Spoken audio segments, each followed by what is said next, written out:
Samospráva nie je o politike, samospráva je o ľuďoch a mala by byť o tých, ktorí môžu a chcú pre ňu pracovať.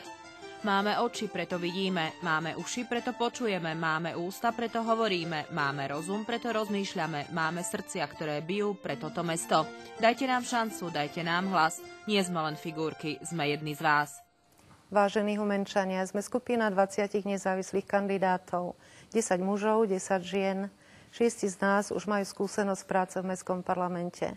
Profesne sme rôznorodí, od študenta Robka až po seniorov. Na post primátora mesta podporujeme terajšieho primátora pána doktora Vladimíra Kostilníka.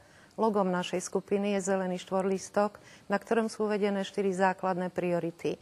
Zvýšenie zamestnanosti, digitálne mesto, mladé rodiny, spokojní seniory. Naše Humenné je mesto, ktoré je ekonomicky zdravé. Nie je pravda, že žije len z daní. V posledných 4 rokoch sa nám podarilo získať 14 projektov z fondov Európskej únie v celkovej hodnote do 12 miliónov eur. Nezadlžili sme vaše deti. Dnes vám chceme predstaviť volebný program, ktorý je výsledkom tímovej práce. To naväzuje na to, čo sa v predchádzajúcom volebnom období podarilo, ale aj nepodarilo. Samozrejme uvádzame aj nové zámery. Jednotliví kandidáti to teraz v krátkosti predstavia. Čo teda chceme? Internet pre obyvateľov Humenného s týmito službami. Bezplatné pripojenie k internetu pre rodiny v núdzi, monitorovanie pohybu autobusov MHD, vozidiel mestskej polície a technických služieb, senior alarm, hotspoty pre verejný prístup k internetu, rozšírenie kamerového systému v Parku Mieru a pre ostatné lokality v Humennom. Pre kultúru v meste je dôležité dokončiť rekonštrukciu mestského kultúrneho strediska, jeho systému vykurovania a takisto zateplenie. A rovnako dôležité je aj zastrešiť pódium pri fontáne na námestí Slobody.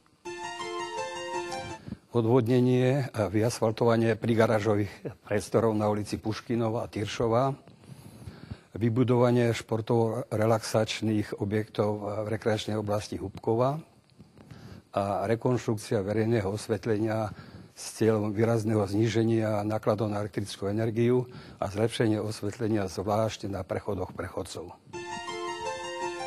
Rozšíriť dostavné plochy pre parkovanie a umiestnenie kontajnerov na tuhý komunálny odpad na sídlisku 2 a sídlisku 2A, vybudovať centrum likvidácie biologicky rozložiteľného odpadu, rekonštruovať priestory futbalového štadióna na ulici Chemlonskej.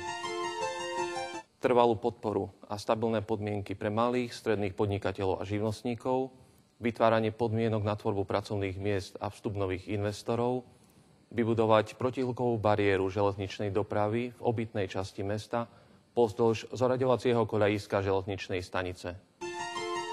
Zrekonštruovať chodníky na Dubníku, na ulici Osloboditeľov, od Mlynu až po odbočku na Hubkovú, ďalej ulicu Domašanskú, Gorkého, Sokolovskú, Puškinovu a ďalšie chodníky podľa aktuálnej potreby.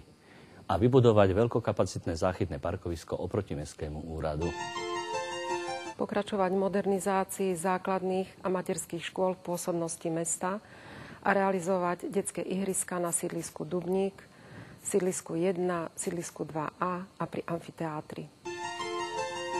Zrekonštruovať mestskú komunikáciu na Domašanskej ulici, upraviť fontánu a park pred hotelom Karpatia, vybudovať akvapark v areáli mestského kúpaliska a vytvoriť podmienky pre kúpanie za batoľat.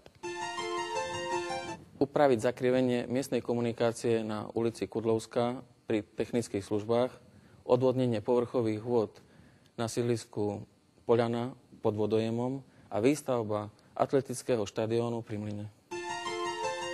Vytvoriť podmienky na výstavbu infraštruktúry v osade Podskalka, zriadiť školský autobus a osadiť kamerový systém na zbernom parkovisku na sídlisku pod Sokolejom. Vybudovať mestské detské dopravné ihrisko a zrekonštruovať fasádu na objekte služby Centrum. Zregenerovať parčík na Valaškovciach a obnoviť náter starého Valaškovského mosta a vybudovať bezpečné križovanie ulic Jasenovskej a Snínskej za Valaškovským mostom. Vybudovať novú spojnicu ulice na Podskálku so sídliskom pod Sokolejom, vybudovať chodník z hrádze na Laborci s napojením na južnú časť námestia, centrum, revitalizovať mestský cintorín, to znamená chodníky, lavičky, zavedenie pitnej vody a riešenie odpadu. Zriadiť denné centrum pre klubovú činnosť seniorov na Šturovej ulici, odstrániť zvyšných 25 bariér pri križovaní miestnych komunikácií a chodníkov a tiež na vstupoch verejných budov pre osoby s obmedzenou schopnosťou pohybu a rekonštruovať povodňové toky Lieskovec, Pereň a Ptava. Vystaviť denný stacionár na Dubníku pre seniorov, rekonštruovať detskú polikliniku a zdravotné stredisko na sídlisku 3, rozšíriť odstavné plochy na parkovanie a ohradiť kontajnery komunálneho odpadu na sídlisku 3. Vybudovať park Sokolej s detským ihriskom, skateboardom, chodníkmi, osvetlením, lavičkami, pitnou fontánkou a zeleňou. Zároveň pokračovať v priamej finančnej a nepriamej podpore športu, neziskových organizácií a cirkví. Upraviť pravý breh rieky Laborec nad Snínskym mostom a vybudovať novú oddychovo-športovú zónu.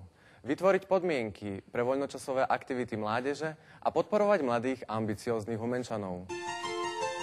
Na cestnom prechode pri Tatabanke zabezpečiť osadenie svetelnej signalizácie, odvodniť a vyasfaltovať medzigarážové priestory na sídlisku 3, zabezpečiť odchody intercity vlakov zo železničnej stanice Humenov. Dokončiť rekonštrukciu námestia Centrum, vybudovať 2 nové cyklotrasy, jedna smer Hubkova, druhá smer Jasenov, a podporovať výstavbu nových bytových domov v našom meste. Sme nezávislí kandidáti, nie sme viazaní straníckymi rozhodnutiami a môžeme slobodne presadzovať vlastné názory a postoje vyplývajúce z vašich požiadaviek a nášho poznania. Ak nám dáte svoje hlasy, už teraz ďakujeme. Ak nie, želáme vám, aby vás ľudia, ktorých si 27. novembra 2010 zvolíte, nikdy nesklamali.